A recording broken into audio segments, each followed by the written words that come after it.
Hi, I'm Carol Salee, and this video is produced by the Salee Group.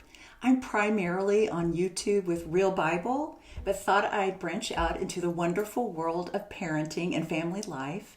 So in these types of segments, I want to offer hope, encouragement, ideas, and some life hacks for today's parents.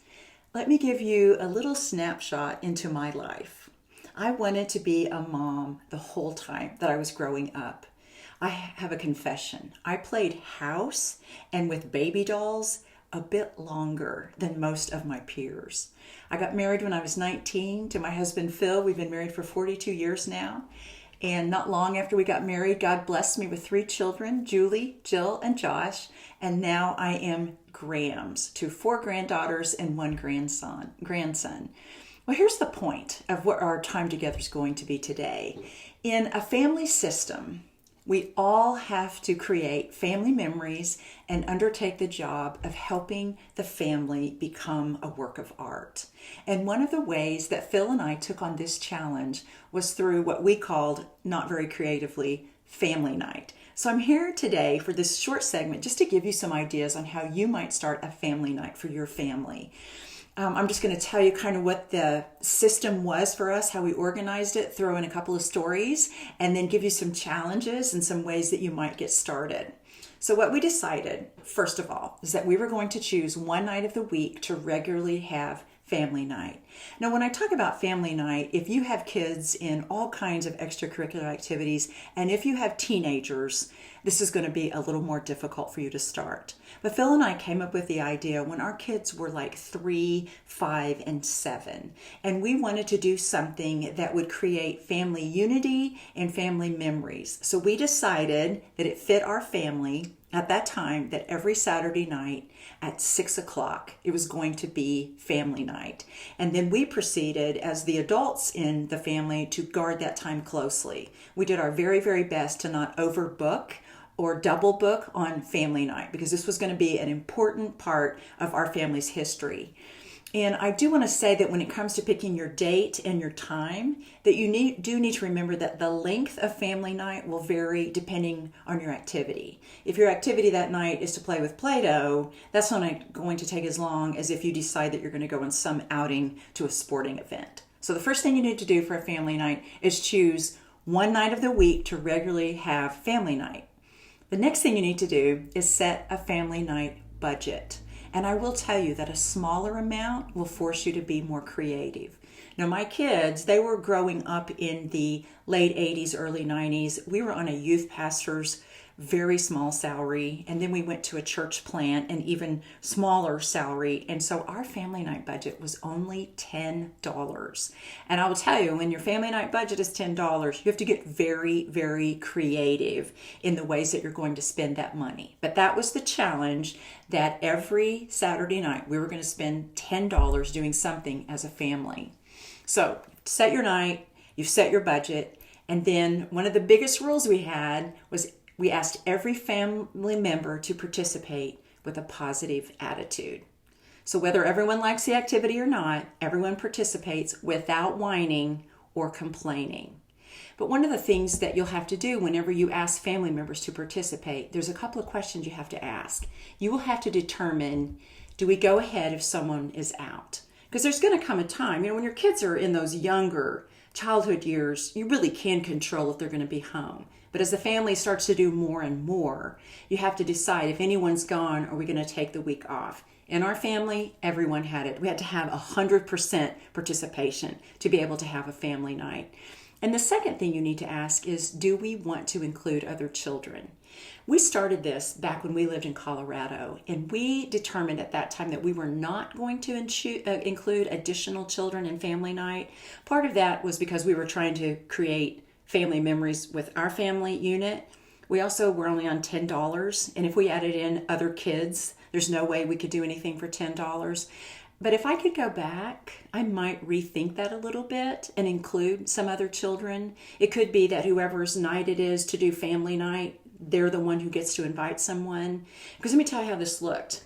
It was Saturday night in Colorado for the Salee family, and ours was kind of the yard that all the kids came to play in. We would have to like send them all away. It's time for family night. And then we would come in and kind of close the door. And it was like this magical experience that our children were having. And some of our neighbor parents teased us, "You're killing us with family night."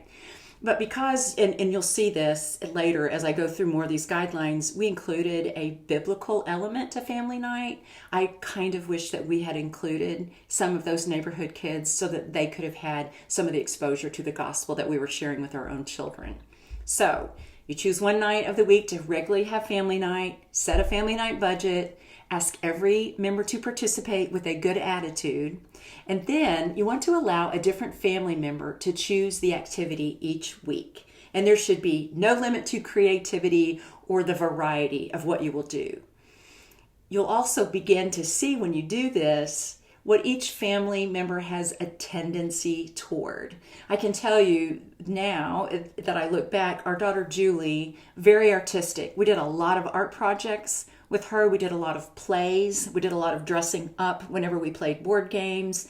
Jill, we did lots of movies. We did a lot of things that actually really drove our family to accomplish a task together. And then our son Josh was forever taking us into a new sport for which we had to learn new rules and new ways of playing. Phil seemed like he was always picking cooking ideas. I tended to be the craft mom and come up with things that we could do together as a family because I wanted those keepsakes.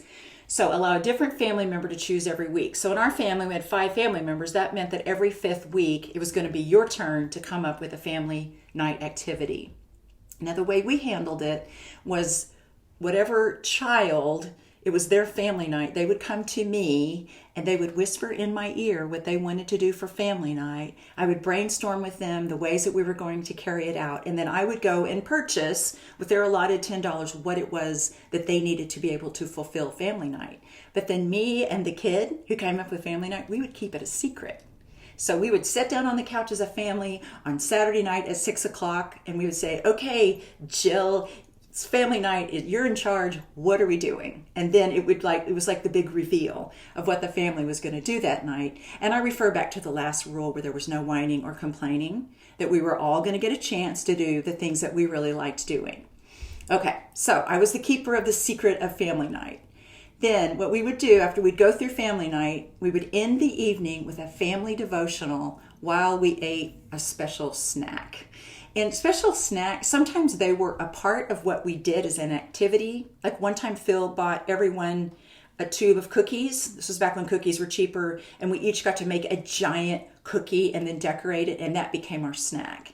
But what I would do was allow the person who was in charge of family night to come up with a fun and different snack that we could eat to kind of celebrate our time together as a family. And then while we were sitting around the kitchen table eating our special family night snack, we would teach our children that part of the fun of being a Christian family is going to include learning about Jesus.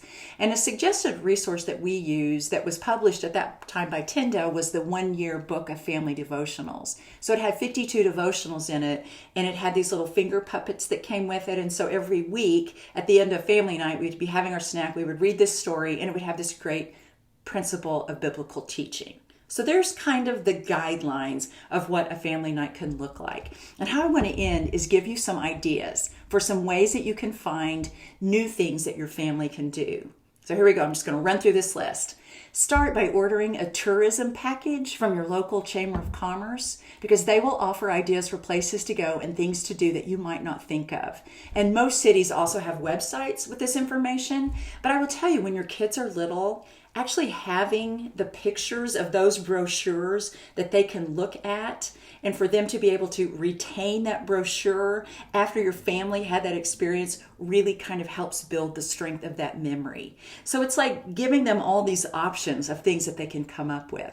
You can check the internet for information about community activities and upcoming local events. Like recently, our church had a big Christmas tree lighting. That would have been a great night to have family night. We could have just moved it to Wednesday night. We could have gone, there were food trucks, which that's where we could have spent $10 for one hot dog. I mean, you're going to have to be careful with your budget sometimes, but we could have let the kids do rides. We could have watched the tree be lit. We could have come home and then debriefed on how Christmas is all about Jesus. You can watch cooking shows now for new and fun recipes to make as a family and then get all those ingredients and then everyone works together for that. You could do your own chopped competition, something like that. You can watch craft shows or look on Pinterest for things to make or new skills to learn. You can enter contests for free tickets to concerts and amusement parks. Check bulletin boards in schools, grocery stores, coffee shops, and libraries for information about special upcoming events. You could visit local church websites to see if they have special events planned for children and their families. Go to the library, remember those? Check out activity books or join reading programs that offer rewards. Put your name on mailing lists for local community centers. Many free classes or activities are offered through their programming. And I have to tell you that the area where we lived had a minor league baseball team, and they would give out free tickets at the convenience store. Well, then the major league came, the Rockies came to Colorado. Well, there's no way we could go to a Rockies game on a $10 budget, but we would strategize as a family that on this date down the road, we're going to go to a Rockies game. And so we did a bunch of family nights in a row. This was when tickets were a lot cheaper, but we did a lot of family nights in a row so that we could push that $10 forward until we had enough money to buy tickets to a major league game. So it taught budgeting. It taught our family to work together for a common goal. So don't think that just because something has a price tag on it, you can't do it, because you can be strategic in getting your family to that. Another thing, be on the lookout for freebies. Like I just said, convenience stores and grocery stores often give away free or discounted passes to community events, including local sports.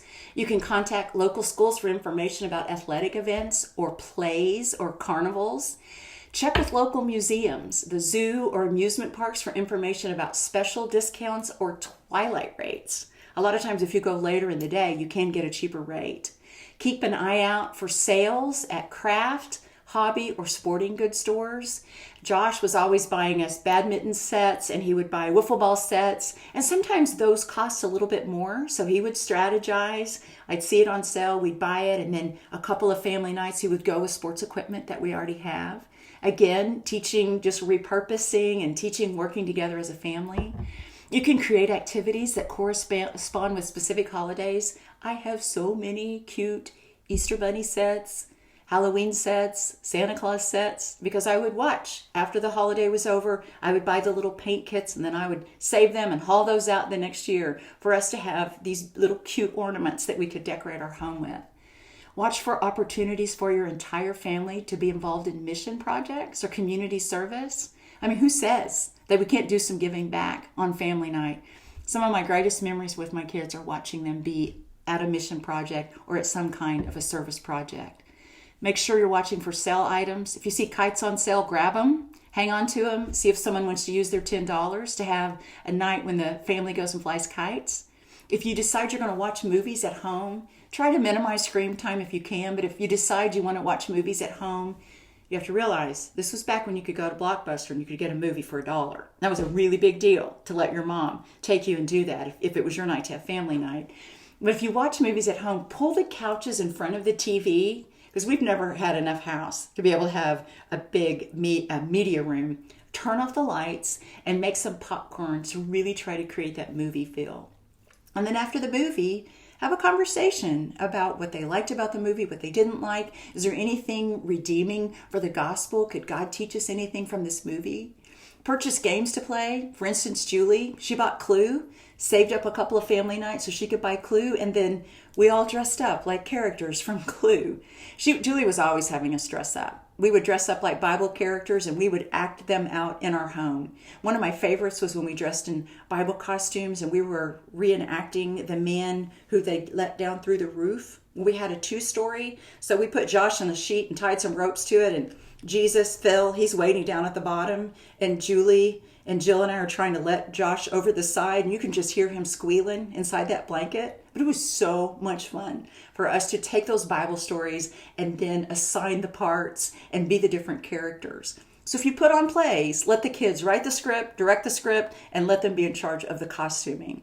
Purchase sporting equipment and try to, as close as you can, dress the part of that particular sport and then play according to the rules so that everyone learns the game. I didn't know badminton rules until Josh decided that for his family night, he wanted us to get a badminton kit. And then, like I said before, scrimp and save on some family nights so you can do a more expensive activity.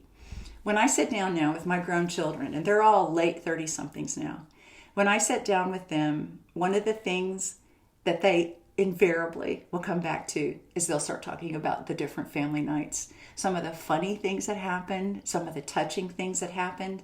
And just this week, I told my husband, Phil, he goes by Pops. I said, Pops, I think when the grandkids come, we should start doing family night.